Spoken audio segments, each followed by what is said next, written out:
Hey guys, and welcome to the Working Money channel. So did you guys see this? This from LEOHADJILOIZOU, Security and Exchange Commission versus Ripple Labs Inc., Brad Garlinghouse and Christian A. Larson, attorneys for all sides. And check out how many attorneys Brad Garlinghouse and Chris Larson have individually, not to mention all the attorneys that Ripple has on their team, compared to the 3 attorneys that the SEC has representing them. Big money, guys. This is a big lawsuit, and this just reiterates the point that I was making earlier. Brad Garlinghouse and Chris Larson are going to be used as an example by the SEC. I have a feeling that this was just, almost optics in a way to kind of get the cryptocurrency space in line. They are using these guys. They have the resources.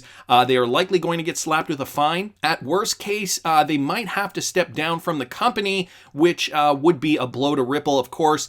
But at the end of the day, we got to remember Ripple, the company's got deep pockets, a lot of resources, a lot of intelligent people working there, and a great product and a great cryptocurrency backing it. So I wanted to thank Leonidas for pointing that out, making a list of all the attorneys. I thought this was great. And I counted this. Ripple and Chris Larson and Brad Garlinghouse combined, their attorneys actually outweigh the SEC's attorneys 7-1. I believe in total here there are 21 names, and the SEC 3 names over here, 3 attorneys representing the Security and Exchange Commission. So interesting to note. This from Matt Hamilton. So next month he will be joining Ripple on RippleExec's team. I've been interested in the XRP ledger for a number of years and excited to help build the internet of value. The ability to move value around as easily as information will be transformational to business and society. So I don't know if you guys know Matt HAMMERTOE on Twitter. He has been a big part of the XRP community for a very, very long time. A very intelligent individual and a huge participant in the XRP community on Twitter. And so he is actually going to be working for Ripple now. For many devs, cryptocurrencies and payments are still seen as an arcane area, but there is lots of development on solutions that use the XRP ledger. More and more use cases are being built on top of this tech. The community is already large and we're only getting started. My goal is to work with the community to help devs get up to speed and learn about the features plus functionality of the XRPL and highlight the amazing work from existing developers. The most common reaction I get from devs is, I didn't know the XRP ledger could do that.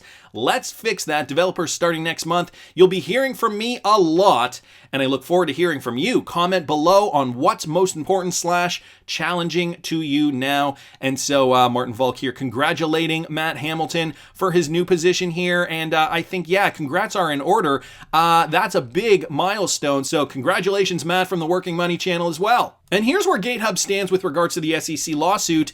Gatehub sending their announcement to XRP Holders. We have carefully reviewed the complaint that the SEC filed in Federal District Court in New York alleging Ripple's XRP should have been a registered security upon its creation in 2012, more than 8 years ago, and charging that Ripple and its senior managers later engaged in market manipulation and self-dealing. And then see the reference letter here. I will link this in the description if you guys want to go check out that link. Please be advised that Gatehub Limited will continue listing XRP until the SEC's complaint against Ripple is adjudicated and the final decision entered that XRP is properly classified as a security, or until we receive a cease and desist notice from the SEC. So Gatehub standing up for XRP, standing up behind Ripple, and will still be listing XRP. We have never believed that XRP is a security under the prevailing Howey test in the US, and regard XRP primarily as a utility token whose value is based on its use in payment and foreign exchange. Nor have we personally witnessed any improper market conduct by Ripple Labs or its senior officers. Our own business decision to list XRP and our attempt to build a payment business using XRP on the XRP ledger reflects this good faith belief. We would not have proceeded to build a business within the XRP ledger ecosystem if the SEC had issued any guidance whatsoever that XRP would be treated as an unregistered security. And we would have refused to do business with Ripple or anyone at Ripple who, in our judgment, engaged in fraudulent market practices. So the point they are trying to make here, this is a distributed blockchain technology, and in theory Ripple Labs could close tomorrow, but the ledger and the recording of XRP transactions onto the ledger through the consensus process will continue. If Ripple and its senior executives defrauded individual investors, they should be subject to appropriate enforcement actions and be forced to dislodge any ill-gotten gains, but that is a far cry from any action by the SEC classifying XRP as a security with potentially catastrophic consequences for individual investors who did nothing wrong, and they remain optimistic about the future of XRP and hope that this litigation, however disruptive in the short term, will bring clarity to the appropriate treatment of cryptocurrencies under the US securities laws. I wanted to read most of that for you guys because I thought that the guys over at Gatehub put together a really great write-up here, highlighting many of the key points that I'm sure will come about in this SEC lawsuit. The fact that, if Brad and Chris have done something wrong, they should be held liable, but it should not affect the XRP community, and it certainly shouldn't affect the XRP token. It is clearly a utility token. There's lots of evidence of that, and so Gatehub just wanted to bring that to you guys, are backing Ripple and XRP. Meanwhile, and I feel like he should have known better, this from MACKATTACKXRP, former RippleExec loses keys to his $222 million worth of Bitcoin.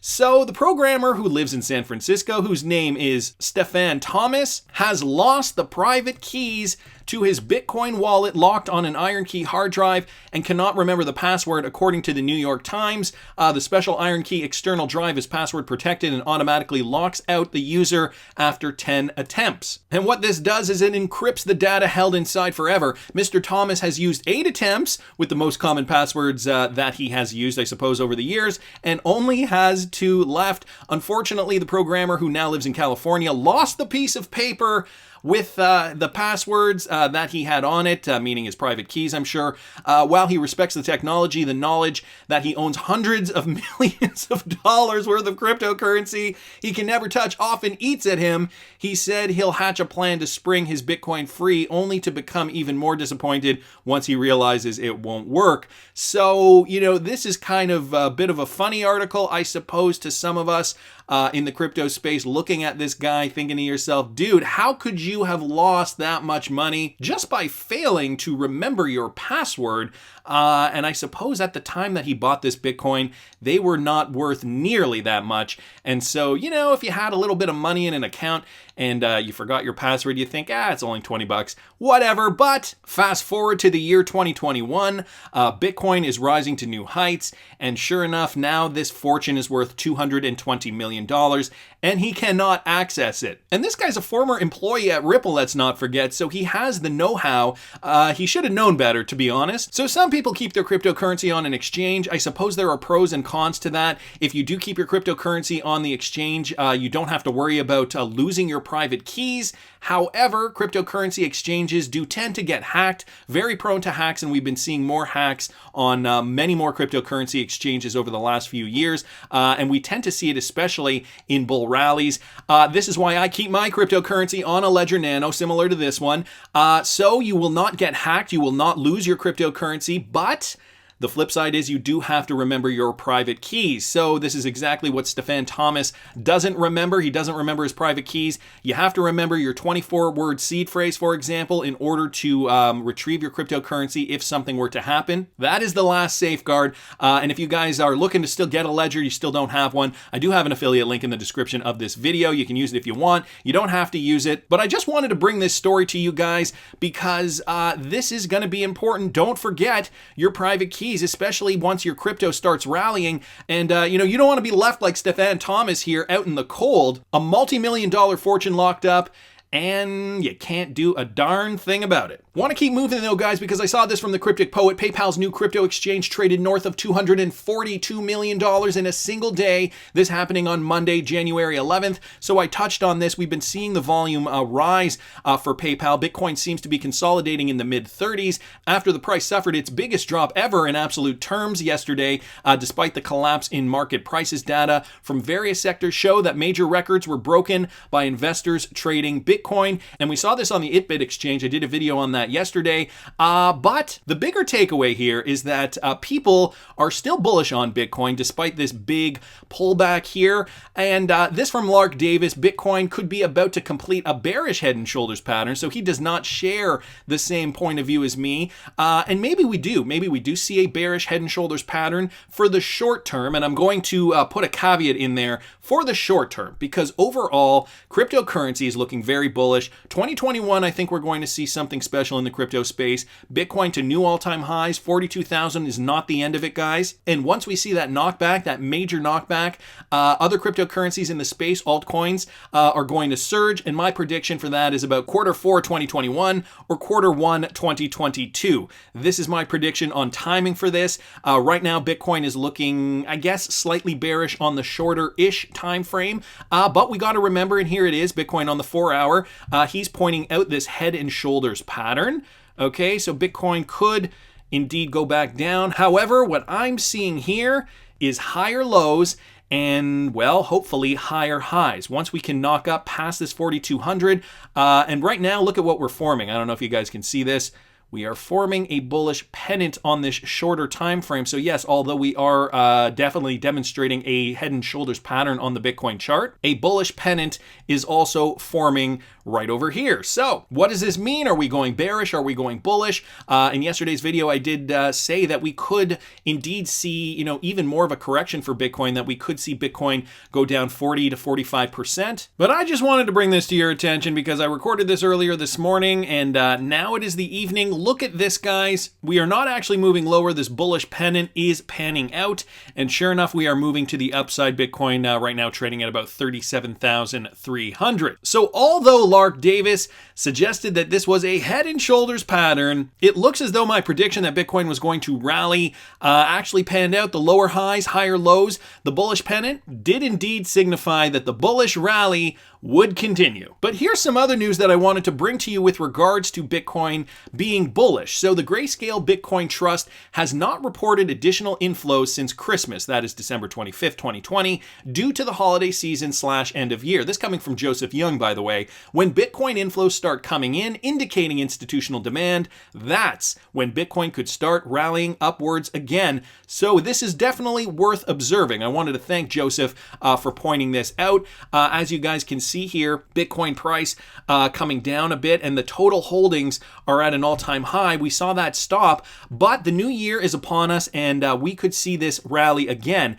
And especially if it's institutional money, this could mean that Bitcoin prices will really soar. So Grayscale products were closed last month, but beginning to reopen. So if institutions are really driving this rally, then this should be the catalyst for Bitcoin in the foreseeable future. Let me read you an article with regards to this. So Grayscale once more accepting new clients for most crypto trusts. Digital asset manager Grayscale Investments has reopened a number of its cryptocurrency products to new investors after they were closed last month. And then trusts for Bitcoin, Bitcoin Cash, Ethereum Classic, and Litecoin, and the Digital Large Cap Fund are now again accepting clients according to its website.